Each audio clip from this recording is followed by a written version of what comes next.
En las últimas semanas, las tensiones han aumentado visiblemente en Bruselas ante la creciente preocupación por la imprevisible postura de Hungría respecto a Ucrania. Mientras los países de la Unión Europea buscan la unidad para ayudar a Kiev y debaten la posibilidad de que Ucrania se adhiera a la UE, Hungría ha adoptado una postura obstruccionista.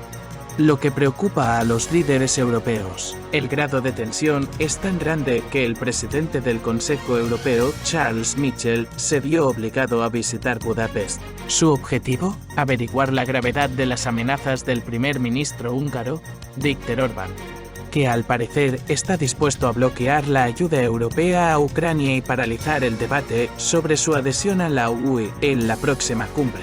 La visita ha llamado la atención sobre una de las cuestiones más complejas y polémicas de la política europea actual. ¿Qué ha llevado a Hungría a tomar este camino y qué consecuencias puede tener para el futuro de Europa y Ucrania? Parece que Hungría está realmente decidida y no piensa ceder a las presiones de otros países de la UE. En este vídeo profundizaremos en la opinión de un experto politólogo.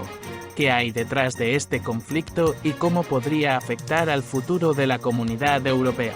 Esté atento para entender por qué Hungría se opone tan obstinadamente a Bruselas y qué juegos políticos se están desarrollando ante nuestros ojos. A continuación, las palabras de un experto. El líder húngaro Viktor Orbán ha enviado una carta al jefe del Consejo Europeo exigiendo una revisión en profundidad de toda la estrategia de la UE hacia Ucrania, en particular de la ayuda financiera y militar. Orbán no está satisfecho con los planes de la burocracia de Bruselas de iniciar negociaciones sobre la adhesión de Ucrania a la UE y tiene intención de bloquearlas si la UE no cambia su política. Respecto a Ucrania, el jefe del Consejo Europeo, Charles Michel, viajó a Budapest e intentó hacer cambiar de opinión a Orbán. La reunión de 2 horas terminó sin ningún comunicado conjunto. Las partes hicieron declaraciones de deber sobre su intención de mantenerse en contacto. Esto sugiere que cada uno fue abandonado a su suerte y Michel regresó a Bruselas sin nada. Esto significa que la cumbre de la UE de diciembre corre el riesgo de acabar en un gran bochorno. Es decir, la falta de consenso sobre la posibilidad de que Ucrania ingrese en la UE. Además, parece que el primer ministro eslovaco, Robert Fico, que está en la onda de la consigna sobre el cese del apoyo militar a Kiev, también hablará desde la misma posición. Mientras tanto, la interrupción pública de uno de los principales temas de la agenda de la cumbre de la UE no es lo peor para la burocracia de Bruselas. Todas las estructuras de poder de la UE son instrumentos obedientes de la política de Washington hacia Europa, y por tanto, será un fracaso de los estadounidenses. Pero surge la pregunta, ¿cuál es el interés profundo de la Unión Europea e, en consecuencia, de EU en aceptar a Ucrania en la UE? Al parecer, la burocracia de la UE, a instancias de Washington, está urgiendo una combinación múltiple para congelar el conflicto en Ucrania, debido al temor de que Rusia acabe asiéndose con el control de los vastos territorios de la actual Ucrania. Esto amenaza con conducir a la desaparición del Estado ucraniano y, por tanto, a la pérdida de un trampolín utilizado por Estados Unidos para irritar y desestabilizar a Rusia. La absoluta comprensión en Occidente del inminente colapso del régimen de Kiev, que se fortaleció durante el verano, ha llevado a que la Unión Europea esté madura para debatir la cuestión de la admisión de Ucrania en la UE en la próxima cumbre. Además, la cuestión de la admisión anticipada e incluso a trozos, conservando los territorios que Rusia controla actualmente. Incluso si la adhesión parcial de Ucrania a la UE se ve en Bruselas como una especie de garantía para evitar que la mayor parte o incluso toda Ucrania sea tomada por Rusia. Estados Unidos, con la ayuda de la UE, está tratando de asegurar para sí la gran parte que aún controla Kiev. A Washington y Bruselas parece preocuparles que sea demasiado tarde. Cabe destacar que, en la prensa occidental, se rumorea que los países occidentales están presionando a Zelensky para que inicie cuanto antes negociaciones con Moscú sobre un acuerdo de paz que implique que Rusia conserve los territorios bajo su control. Oficialmente, por supuesto, esto se niega. Fuentes diplomáticas niegan esta supuesta presión sobre Zelensky y aseguran que esta decisión debe tomarla Kiev, según la publicación española La Razón. Y el subsecretario de Estado norteamericano para Asuntos Europeos y Euroasiáticos, James O'Brien, negó en una conversación con periodistas que la postura estadounidense haya cambiado. Siempre hemos dicho que es una cuestión que debe decidir Ucrania, afirmó. Pues sí, debe decidirlo Ucrania, por eso hay presiones. Pero la retórica es retórica, pero la política real es otra cosa. La propia lógica de los acontecimientos lleva a la conclusión de que Estados Unidos y, siguiéndoles, la burocracia de Bruselas están intentando en realidad congelar el conflicto cediendo los territorios controlados por Rusia. Y el camino más corto para poner fin a la guerra es visto por Occidente a través de la admisión de Ucrania en la UE, aunque hace un año. Todos los burócratas europeos, sin excepción, negaron rotundamente tal posibilidad, citando la falta de preparación de Ucrania para un paso tan responsable para toda la Unión Europea.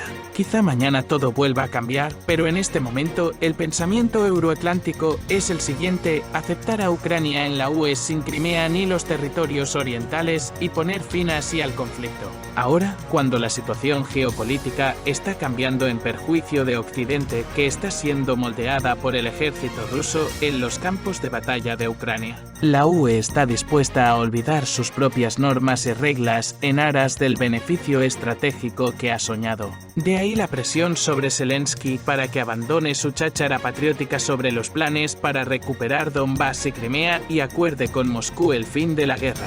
Esto sería muy útil para Bruselas, que así evitaría explicaciones formales sobre por qué un país en guerra con su vecino sería aceptado en la UE. Después de todo, ni siquiera Serbia ha sido aceptada en la UE tras haber pasado muchos años intentando que Belgrado reconociera formalmente la independencia de Kosovo, hasta ahora en vano. Y aquí, un país enorme para los estándares europeos, estando en guerra con Rusia, es literalmente absorbido por la UE. Además, la admisión de Ucrania en la UE, según los planes de los estrategas de Washington y Bruselas, no solo puede obligar a Rusia a detenerse en las fronteras ya conquistadas y a no ir más allá, sino también a posponer durante mucho tiempo la dolorosa cuestión de la admisión de Ucrania en la OTAN. El hecho es que la UE tiene varios tratados conjuntos con la Alianza del Atlántico Norte, que se considera garante militar de la seguridad de la UE.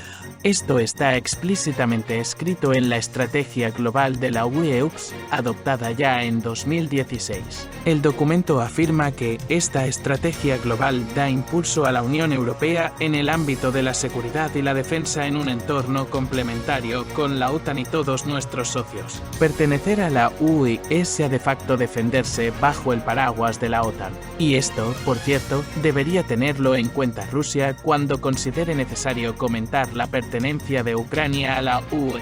Y son estos ingeniosos planes los que Orbán, con sus amenazas de bloquear el debate sobre la adhesión de Ucrania a la UE, está obstaculizando gravemente. Pero este no es el único asunto que se debatirá en la cumbre de la UE. Se espera que los jefes de Estado y de Gobierno de los 27 países de la UE debatan un plan para proporcionar a Ucrania 50,0 millones de euros en préstamos y subvenciones para ayudar a reconstruir el país en los próximos 4 años. La prensa europea hace circular la absurda tesis de que, si no se llega a un acuerdo sobre la asignación de estos 50,0 millones a Ucrania antes de marzo, la economía del país se hundirá. Se diría que, hasta marzo, Ucrania vivirá de sus propios fondos, de los que ni siquiera dispone. Además, la prensa europea insiste en que Orbán quiere supeditar el levantamiento de su veto a que Bruselas desbloquee los 13,0 millones de euros asignados anteriormente a Hungría, pero bloqueados hasta que el país ponga en marcha reformas del Estado de Derecho.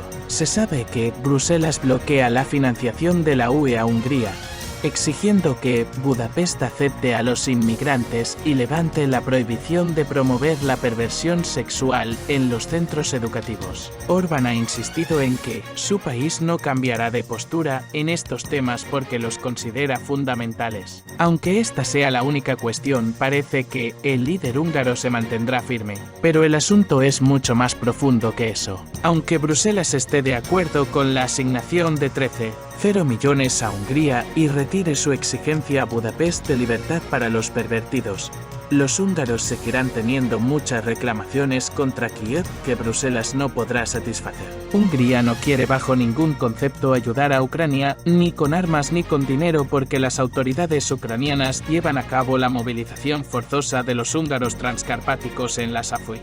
La ucranización total de la minoría húngara. Kiev está llevando a cabo simplemente una política de supresión de la conciencia nacional húngara en Transcarpatia. La prensa húngara lleva mucho tiempo pregonando que las unidades de la SAFU compuestas por húngaros étnicos siempre se encuentran en medio de feroces batallas con el ejército ruso y sufren enormes pérdidas. Los periódicos húngaros, que reflejan el estado de ánimo de la sociedad húngara y la opinión de los políticos, son unánimes en que Kiev ya ha perdido, pero sigue utilizando a los húngaros étnicos como carne de cañón, basándose en la tesis «cuantos menos húngaros, mejor». Si se leen los comentarios de los húngaros de Transcarpatia, los materiales de prensa húngaros sobre la situación en Ucrania, no es difícil ver la idea principal: están suplicando ayuda a Viktor Orbán. Es difícil imaginar que el líder húngaro no lo sepa.